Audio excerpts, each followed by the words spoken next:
大家好，这节课我们来学习鹦鹉救火这个小故事。很多同学小时候都读过童话故事，在童话故事中各种小动物就像人一样，表现出各自的性情，有的呢很机智，有的呢很勇敢，也有的很忠实，又有的很有人情味儿。那么咱们这个小故事中的鹦鹉属于哪一类呢？下面我们就来读一读这篇文章。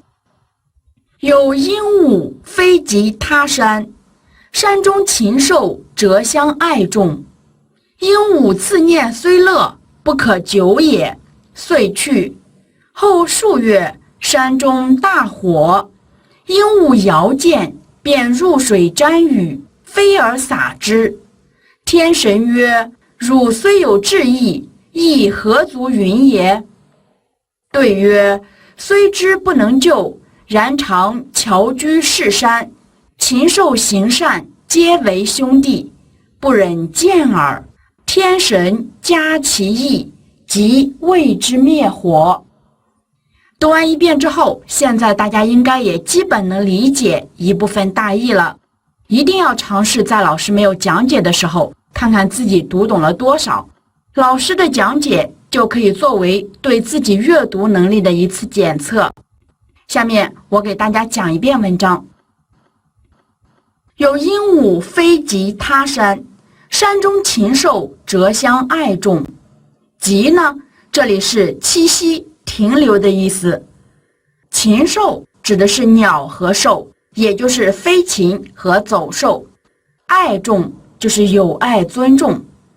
那这句话的意思就是，有一只鹦鹉飞落到一座山上，和山中的飞禽走兽都相处得很好。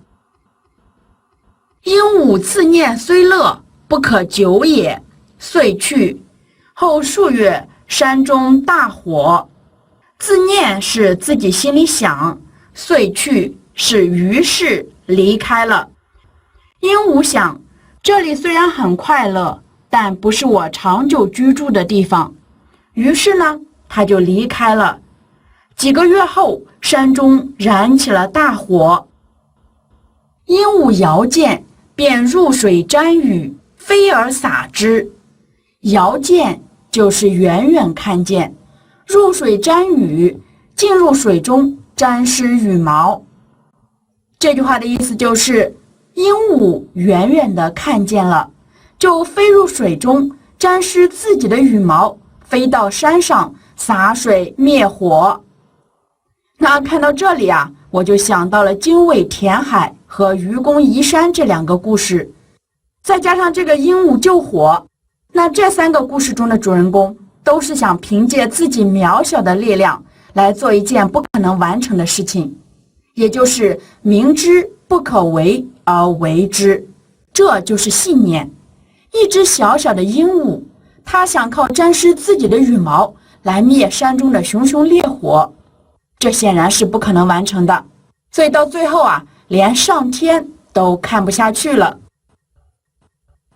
天神曰：汝虽有志意，亦何足云也？志意就是意愿、决心，何足是哪里值得。天神说，你虽然有意志，但是意志哪里值得说呢？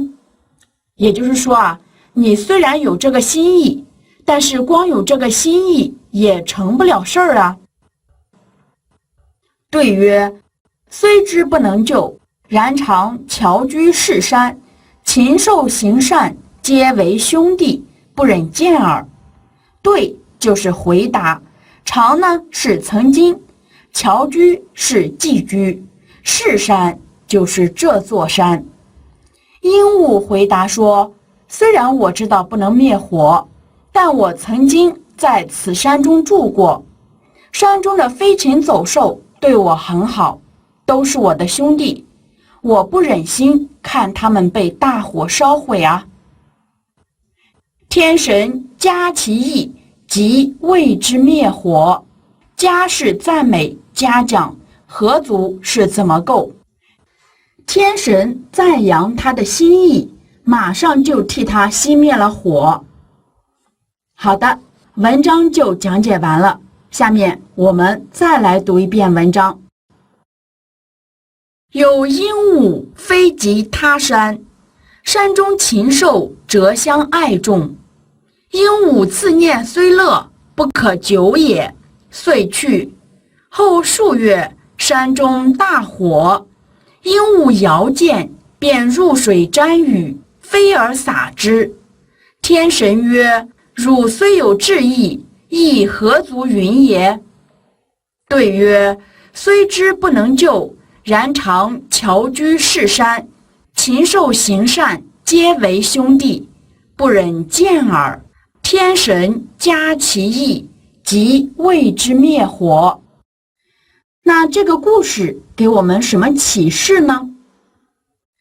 这个故事告诉我们啊，人应该懂得感恩，在看到以前帮助过自己的人有困难时，应给予其帮助。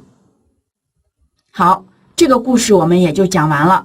那这个故事啊，相对来说并不难，对吧？下面我们再来学习一篇文章。当然了，这个文章呢就小有难度了。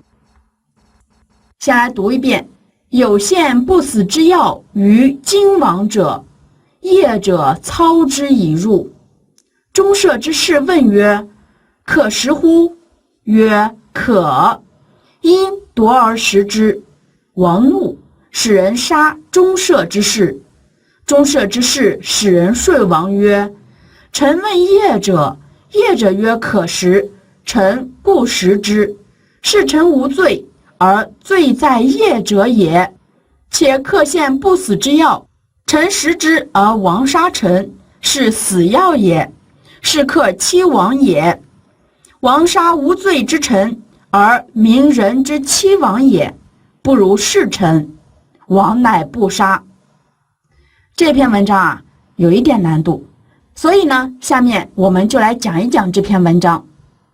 有献不死之药于荆王者，业者操之以入。荆王呀，就是楚王；业者是专门为天子传达命令的官员。操是拿着。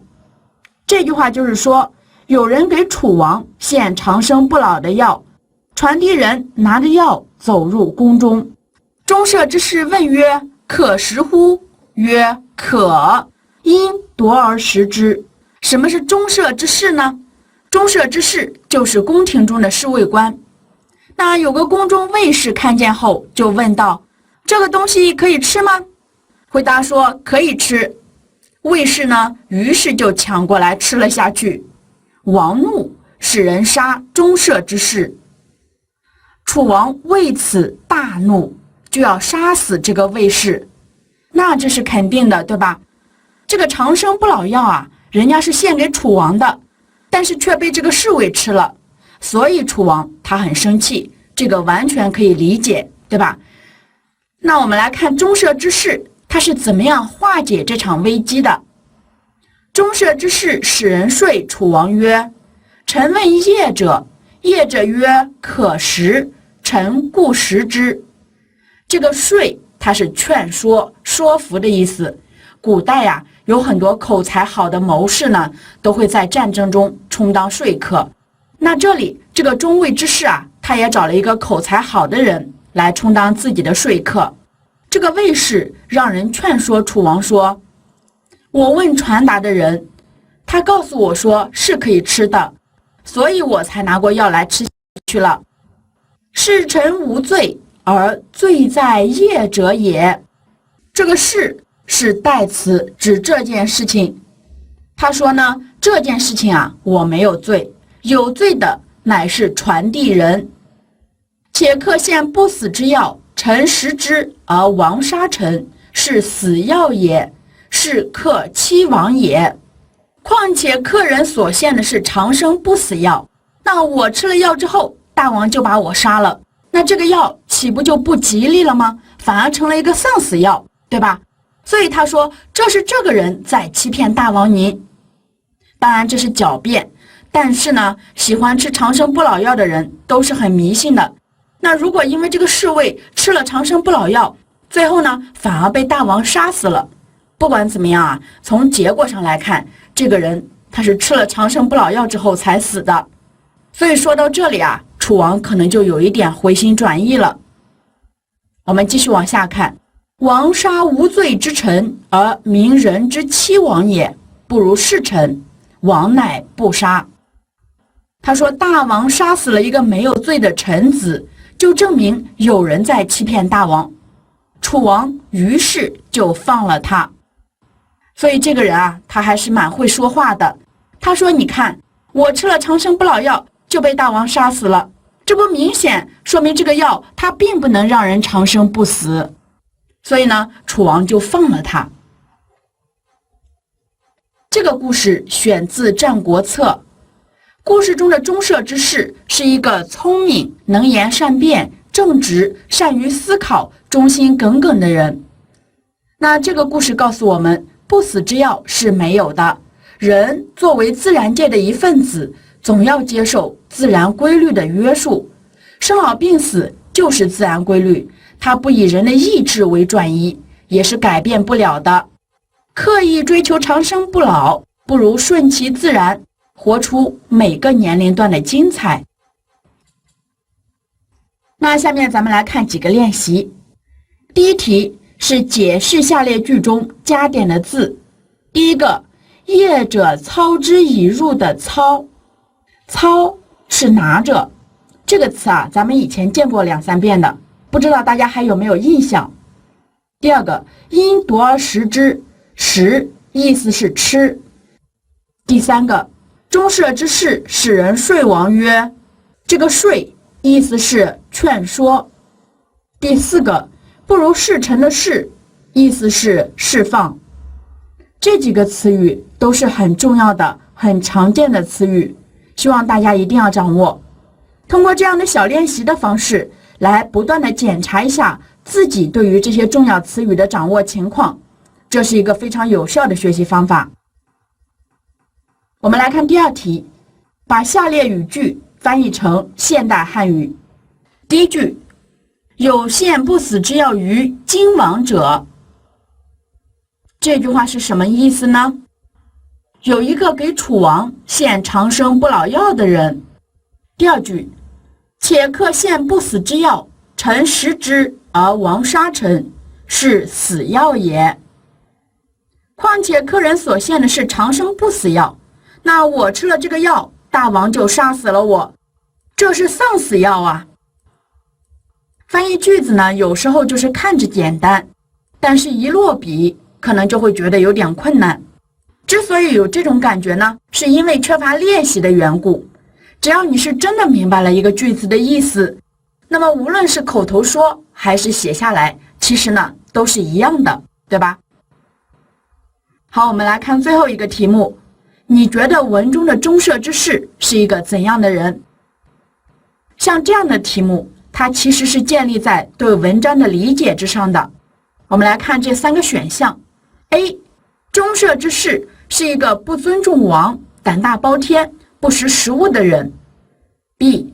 钟舍之士是一个希望自己长生不老的人，所以他抢了长生不死之药。C.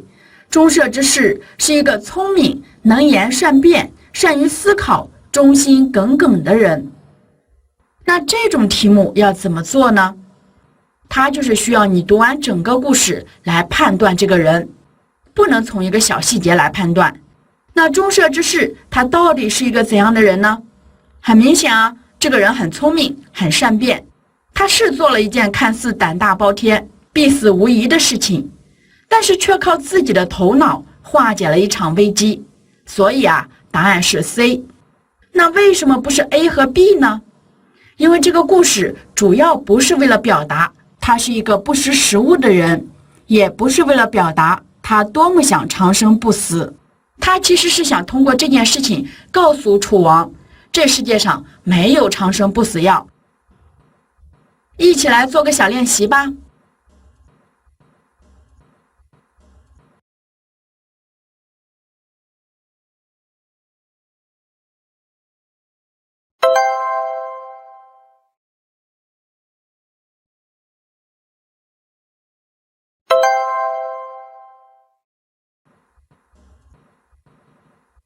下面跟老师一起来回顾一下这节课的重要词语。第一个，不可久也，遂去的去，意思是离开。第二个，然常侨居士山的常，曾经。第三个，天神嘉其意的嘉，赞美嘉奖的意思。第四个，因夺而食之的因，这里是于是，不要看到因就想到了因此或者因为，它是于是的意思。翻译下面两个句子。第一句，鹦鹉自念虽乐，不可久也，遂去。第二句，鹦鹉遥见，便入水沾雨，飞而撒之。给下面这段文字加上标点。好的，各位同学，这节课我们就学习到这里，下次课再见。